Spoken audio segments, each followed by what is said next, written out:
করে ভেজে নিলাম। এখন দিয়ে দিচ্ছি কেটে রাখা আলুগুলো। আগে আলু তো সুন্দর করে ভেজে নিলাম। এখন ডাটা আর পেঁপেগুলো একসাথে দিয়ে দিচ্ছি।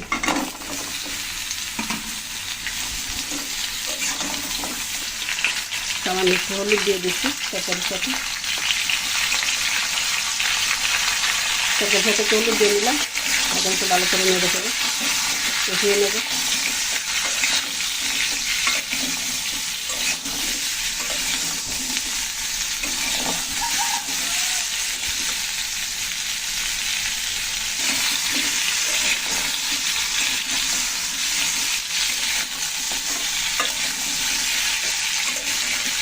তরকারিগুলো ভালো করে ভেজে নেবো। আরও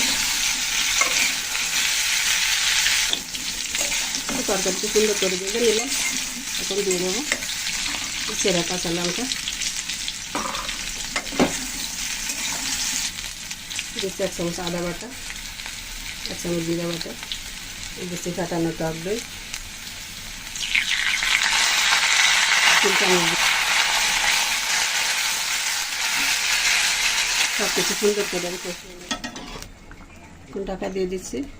বন্ধুদের সাথেই থাকুন, দেখতে থাকুন। ঢাকনা তুলে নিলাম।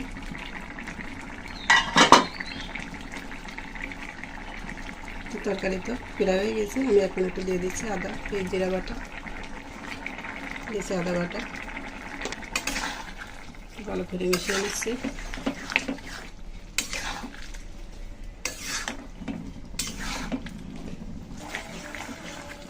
সবজি দিয়ে চচ্চড়ি রান্না তো হয়ে গেল। এখন আমি নামিয়ে নেব। নামানোর আগে দিয়ে দিচ্ছি একটু ভাজা মশলা। এখানে আছে মেথি, জিরা আর সরিষা ভেজে গুঁড়ো করে রেখেছিলাম, দিয়ে দিলাম 1 চামচ।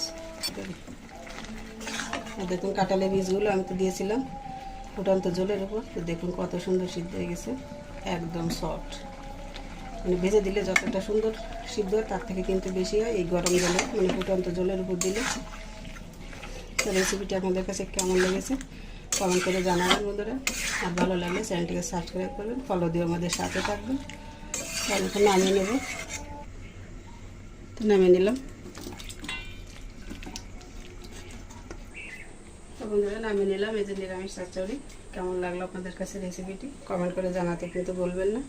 তো সবাই ভালো থাকুন, সুস্থ থাকুন। আজকের মতো পর্যন্ত রাখছি। তো বন্ধুরা যে পাশে কিন্তু দুধ জাল হচ্ছে, সেটা একটু দেখিয়ে দিলাম।